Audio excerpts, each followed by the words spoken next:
भारत गौरव आचार्य श्री पुलक सागर जी गुरुदेव के प्रवचन और लेटेस्ट धार्मिक भजन व कार्यक्रम निशुल्क देखने व सुनने के लिए हमारे YouTube चैनल जीन शरणम मीडिया को आज ही सब्सक्राइब करें और सबसे पहले देखने के लिए बेल आइकन पर क्लिक जरूर करें। तुम सम्राट भी बन जाओ तो शरीर तुम्हारे साथ है, और भिखारी भी बन जाओ तो भी शरीर तुम्हारे शरीर से खिलवाड़ मत कर। हर आदमी भी दूसरों के दोषों को देख लेता है, लेकिन खुद के दोषों को देखना, ये जिनेंद्र भगवान ने उसे ही ज्ञानी कहा है कि बुरा जो देखन में चला बुरा न मिलिया कोय, जो दिल खोजा आपना तो मुझसे बुरा। आदमी जो भी सुख दुख पाता है उसका जिम्मेदार वो स्वयं होता है। हम व्यवहार में कहते हैं कि इसके कारण मुझे अशांति है, इसके कारण मुझे तनाव है, इसके कारण मुझे टेंशन है। हकीकत में यदि तत्व को देखा जाए तो किसी के कारण कुछ नहीं हुआ करता है। आज हम जहाँ पर, जिस स्थान पर, जिस परिस्थिति में हैं, उसके कारण हम ही हैं, दूसरा कारण नहीं है। आप मनुष्य हैं, जैन श्रावक हैं, जिन कुल में जन्म हुआ है, तो इसके कारण हम स्वयं हैं। अपने सुख के उत्तरदायित्व, दुख के उत्तरदायी हम स्वयं हैं, ऐसा जैन सिद्धांत क्या, ये कर्म सिद्धांत है, मानव का सिद्धांत है कि हमें वही मिलता है जो हम बीज बोते हैं। किसी की वजह से अशांति नहीं होती, किसी की वजह से कोई तनाव टेंशन नहीं होता, किसी की वजह से कोई लाभ नहीं होता, किसी की वजह से कोई हानि नहीं होती है। ये हम अज्ञानी जीव हैं जो अपनी करनी आप करे सिर और अन के धरता, दूसरों को जिम्मेदार ठहरा देते हैं।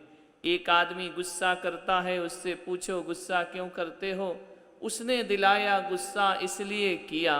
ये व्यर्थ की कल्पनाएं हैं, गुस्सा तो भीतर ही भरा हुआ है। एक बात ध्यान रखना, कुएं में गंदगी पड़ी है और बाल्टी डालोगे तो स्वच्छता बाल्टी में भरकर नहीं, गंदगी ही भरकर आएगी।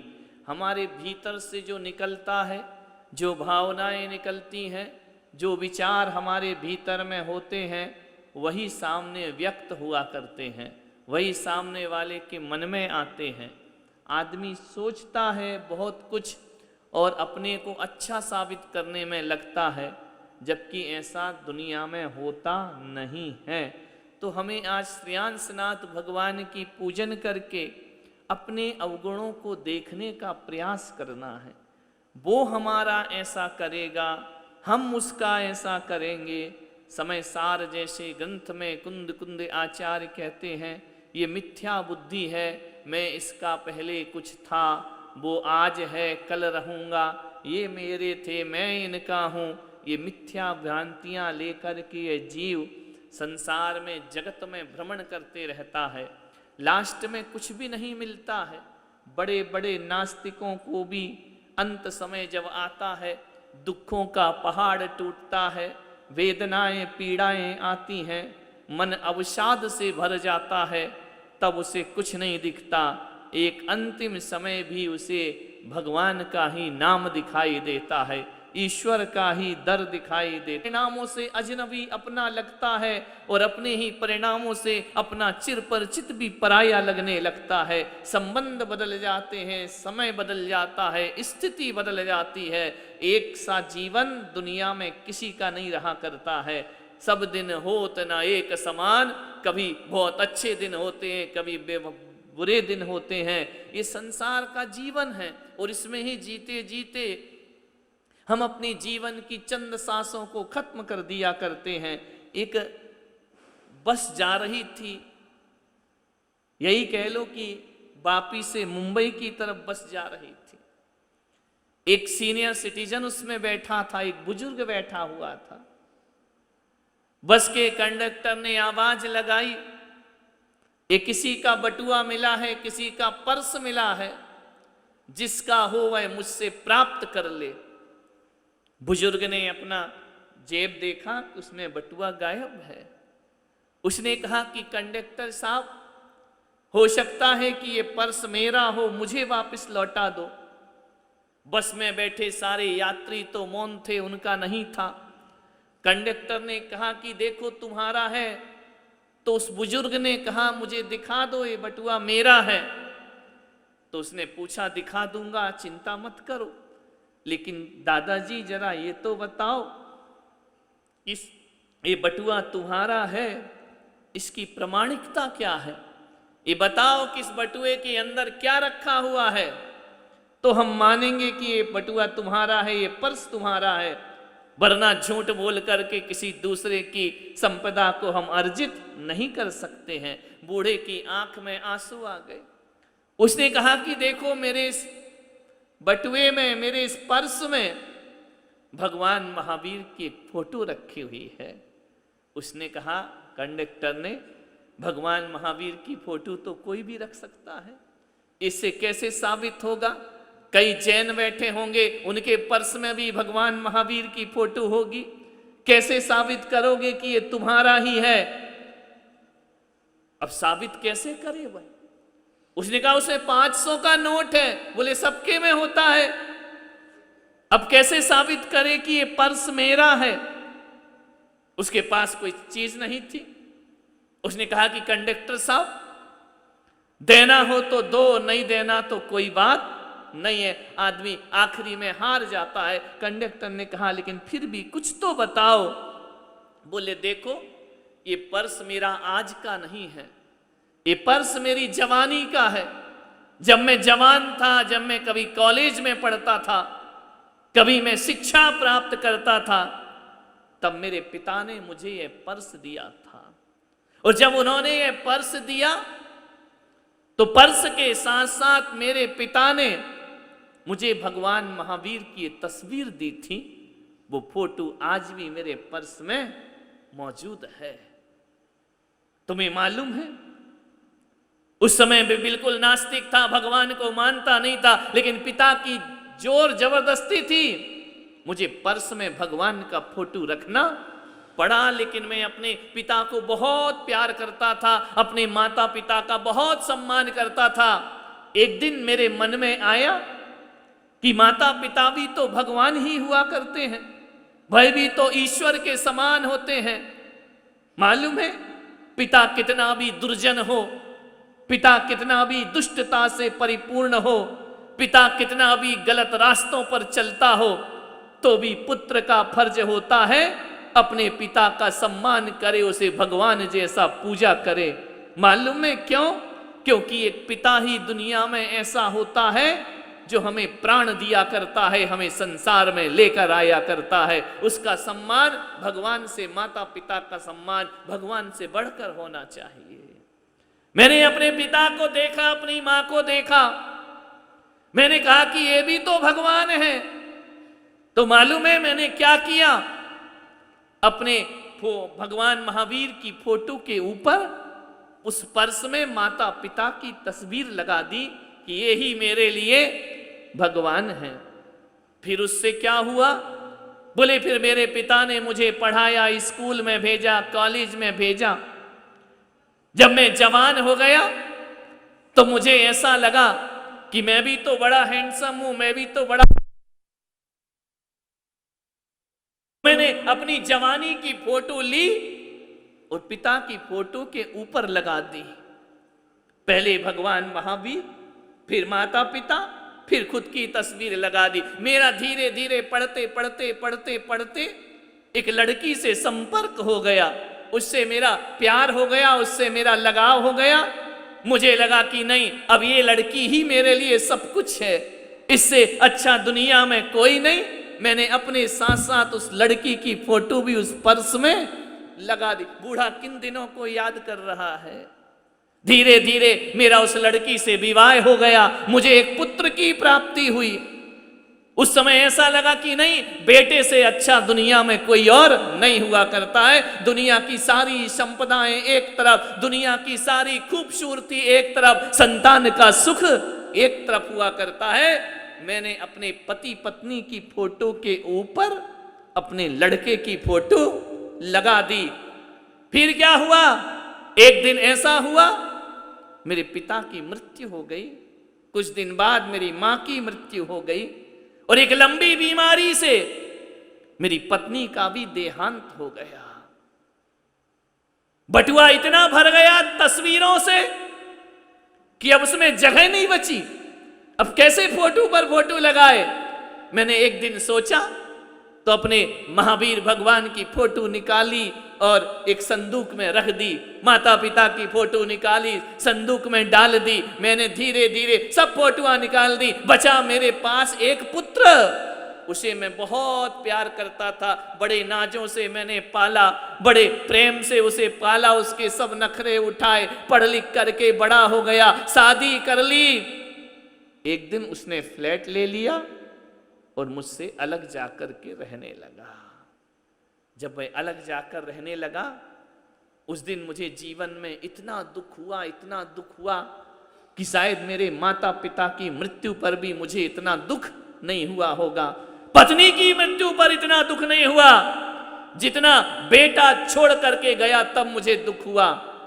आज उस बेटे का भी बेटा है, साल में एक बार मेरे से बात करता है, साल में एक बार कभी कभार मिला करता है। आज मैं घर में अकेला रहता हूं, मेरे पास कुछ नहीं है, थोड़ा बहुत मेरी सर्विस थी, उसकी पेंशन आती है, मेरा जीवन कटता है। लेकिन घर की चार दीवार में मैं बिल्कुल एकाकी जीवन जीता हूं, अकेला जीवन जीता हूं। कंडक्टर की आंख भर रही थी सुन सुन करके। उसने कहा कि मैंने एक दिन सोचा और एक दिन वह पुरानी संदूक खोल दी, पुरानी पेटी खोल दी, वहां मुझे कोई नजर नहीं आया, मुझे वहां भगवान महावीर की निकाली हुई तस्वीर नजर आती है। और जब मैंने देखा कि यह तस्वीर और इस जवानी के, इस जिंदगी के बुढ़ापे के इस दौर में कितने रिश्तों को जीते मरते मैंने देखा है, कितने रिश्तों को बनते बिगड़ते मैंने देखा है, कितने व्यवहार को अच्छा बुरा होते मैंने देखा है, कितने अपनों को दूर होते देखा है और परायों को अपना बनते हुए देखा। ये जवानी के दौर में बुढ़ापे तक के इस पायदान में मैंने सब कुछ देख लिया। लेकिन जैसे ही भगवान महावीर पर दृष्टि डाल दी तो मैंने देखा पिता चले गए दुनिया से, माता चली गई दुनिया से, पत्नी चली गई दुनिया से, पुत्र होकर भी ना होने के समान है। उस दिन मुझे लगा कि इन घटती बढ़ती उठती चलती फिरती तरंगों में, इस समुद्र की उतार चढ़ाव भरी लहरों में, इस जीवन के इस अपने मिलने और बिछड़ने के दौर पर सब मिले और बिछड़ गए।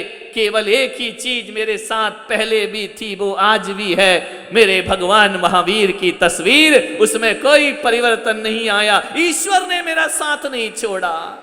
जैसा शुरुआत में मैंने ईश्वर का दामन बिना इच्छा के थामा था पिता की आज्ञा से, आज मुझे लगा कि मेरे पिता मरने के बाद भी मुझे धन दौलत दे गए या ना दे गए, भगवान महावीर के नाम की दौलत मुझे दे करके गए हैं। और आज मुझे लगता है कि जीवन में कोई सच्चा और अच्छा साथी कोई है तो मेरा परमात्मा मेरा साथी है, मेरा भगवान मेरा साथी है। अब मैं यही सोचता हूं कि अब जो शेष सांसें बची हैं वो ना बेटे के लिए, ना माँ बाप के लिए, ना बच्चों के लिए, मेरी जितनी भी सांसें बची हैं वो मेरे परमात्मा के लिए होना चाहिए, मेरे धर्म के लिए होना चाहिए, मेरे भगवान के लिए होना चाहिए। इसलिए कंडक्टर साहब, मैं आपसे निवेदन करता हूं कि उसमें रखा हुआ 500 का नोट नहीं देना तो आप मत दो, अपने पास रख लो। यदि आपको मेरा पर्स नहीं लौटाना है तो मत लौटाओ। लेकिन एक निवेदन करूंगा, मेरे बचपन में जो महावीर की फोटो मिली थी वो फोटो मुझे वापस कर दो, वही मेरी दुनिया की सबसे बड़ी दौलत है। छल छल आंसू बहे उस कंडक्टर के और उसने कहा कि अब मुझे विश्वास हो गया कि ये बटुआ किसी और का नहीं दादाजी, ये बटुआ तुम्हारे जैसे आस्थावान लोगों का होना चाहिए, ईश्वर को भजने वालों का होना चाहिए, ईश्वर के गुण गाने वालों का होना चाहिए। और उसने वह पर्स दादाजी के हाथ में रख दिया। दादाजी का हृदय भर आया और उन्हें लगा कि सचमुच सही कहते थे मेरे पिता कि कि दुनिया में सच्चा साथी यदि कोई है तो अपना भगवान ही अपना सच्चा साथी हुआ। कभी उस भगवान ने साथ नहीं छोड़ा। चाहे तुम मंदिर आओ तो भी भगवान तुम्हारे साथ है, नहीं आओ तो भी भगवान तुम्हारे साथ है, पूजो तो भगवान तुम्हारे साथ, ना पूजो तो भगवान तुम्हारे साथ। लेकिन हम भक्तों का इतना फर्ज और दायित्व और कर्तव्य बनता है, जो हर पल हमारे साथ रहता है ना, थोड़ा साथ हमें भी उसका देना चाहिए, उसके बीच बैठकर भगवान का गुणगान करना चाहिए। आज सारी दुनिया में सोशल वर्क चल रहा है। लोग कहते हैं कि रक्तदान बहुत बड़ा दान है, बहुत बड़ा धर्म है, लेकिन आज मैं देखता हूं रक्तदान होगा, अच्छी चीज है, करना चाहिए, मेरा कोई विरोध नहीं है, लेकिन रक्तदान से भी बड़ा आज परिवार में वक्त दान की बहुत जरूरत हो गई है। लोगों के पास वक्त नहीं है।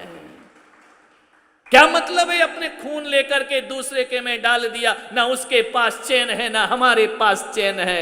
सबसे बड़ा दान कोई होता है, रक्तदान से भी बड़ा परिवार में वक्त दान की जरूरत हुआ करती है। और परिवार में वक्त दान दो या ना दो, क्योंकि तुम्हारे परिवार में तुम्हारे बच्चों के पास वक्त दान लेने का भी वक्त नहीं है और तुम्हारे पास भी देने का वक्त नहीं है। लेकिन चंद सांसें जो हमारे हृदय में चल रही हैं, ये शरीर जो हम जी रहे हैं, ध्यान रखना, इसमें किसी को वक्त दो या ना दो, अपने परमात्मा को वक्त दीजिए। और ये वक्त बेकार नहीं जाएगा, ये वक्त बर्बाद नहीं जाएगा।